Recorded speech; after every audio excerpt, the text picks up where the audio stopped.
This is Bill Jones with recapturefederalism.com and operationofficialmisconduct.com.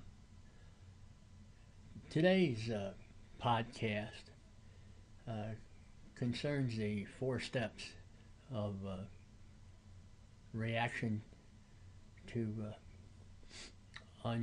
injustice. The 4 steps: civil disobedience, as prescribed by Dr. Martin Luther King Jr. in his famous letter from the Birmingham jail, the original. You need to, if you ever look at it, you should look at the original. There were several copies made, and they were somewhat altered and changed. The original is a masterpiece, probably the best document written in the 20th century. It's famous for several different things, many quotes. The first one being, "Injustice anywhere is a threat to justice everywhere." A great concept, great principle. And his 4 steps are built off of that principle.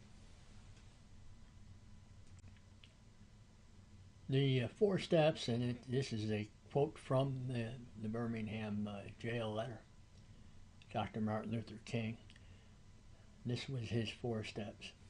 In any nonviolent campaign, there are 4 basic steps: collection of the facts to determine whether injustice exists, negotiation, self-purification, and direct action. The first one, I would consolidate that. Now, he wrote as he was sitting in jail, and it's an extensive 48-page document. And probably if he had to do it over again, he might have just reduced that first step down to just research. And that's what that is: the collection of the facts to determine whether injustice exists. And that would be legal and political research. Negotiations, and we'll talk about that in a little bit. Usually you don't get too far unless you take the other actions first and then go back to negotiation. Self-purification, I view that, and he did that. If you've ever seen his operations, standing there getting a beating, getting bit by dogs, and not retaliating, and that's where their nonviolence comes in. And you have to step up to that. Most of that he gets from the Bible, a traditional Christian preacher. And love was his main ingredient of everything he did. And so the self-purification comes from the gospel. And direct action is number 4, and that's what you end up having to do. There's different ways of doing that, but that's the 4 basic steps. And then you build off of that. As I said about negotiation, he also has on here, he described while he was down in Birmingham, the resistance from other clergy in Birmingham at the time about him coming in as an outsider and as an agitator. And he did not feel he was an agitator, and it was necessary for him to come into Birmingham and at the request of some other organizations. And the quote talks about negotiation, and this is from his letter. On the basis of these conditions, Negro leaders sought to negotiate with city fathers, but the latter consistently refused to engage in good faith negotiations. And that's usually what happens. You try and negotiate the first step, and people are set in their ways. They have no reason to negotiate. They have no reason to give anything up. And we'll look at a quote later on where he talks about oppressors. But usually you end up going back to that second step after you've done the direct action.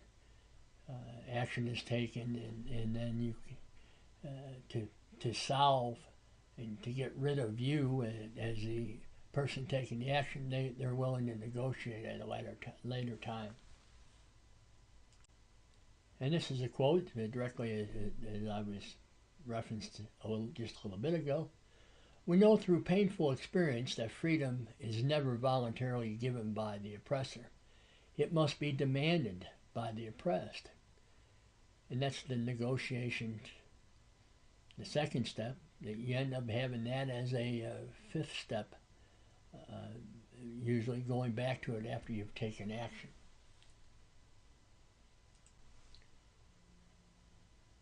Another paragraph has to do with the civil disobedience, and he makes references in past historical events where civil disobedience was done.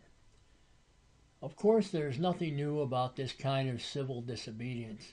It was evidenced blindly in the refusal of Shadrach, Meshach, and Abednego to obey the laws of Nebuchadnezzar, on the ground that a higher moral law was at stake.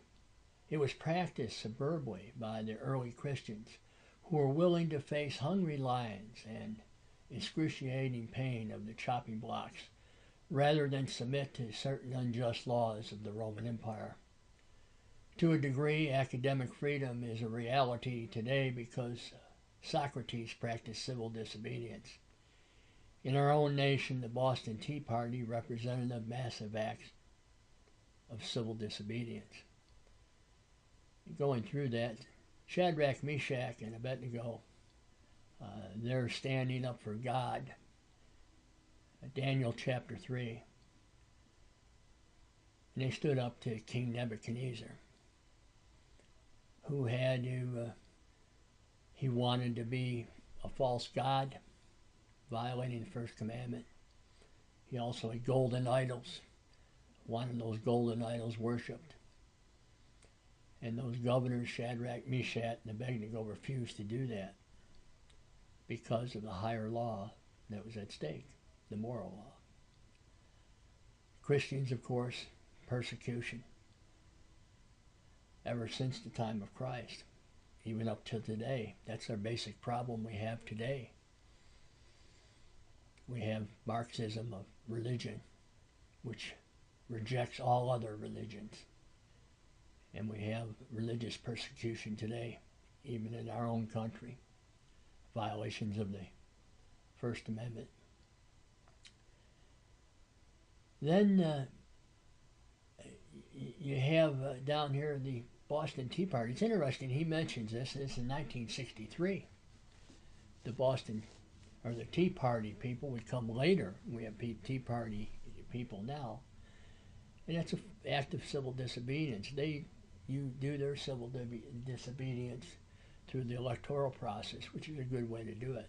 There's other ways of doing it too, and other direct actions, which I would propose. And in some of the corrected or revised letters from the Birmingham jail, this section is left out.